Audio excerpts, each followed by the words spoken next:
ভাই এটা একটু আপনার একটু ফাঁকা রাখেন, একটু ফাঁকা রাখেন, এখানে অন্য কিছু নাই, এটা মাদক অভিযান হচ্ছে।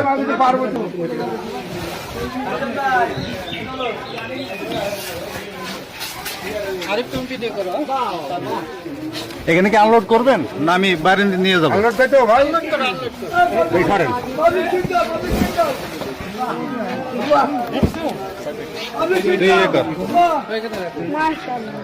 চারটা না এখানে, এখানে চারটা। আর কিছু আছে? কার্টুনটা একটু ভালো করে দেখান তো।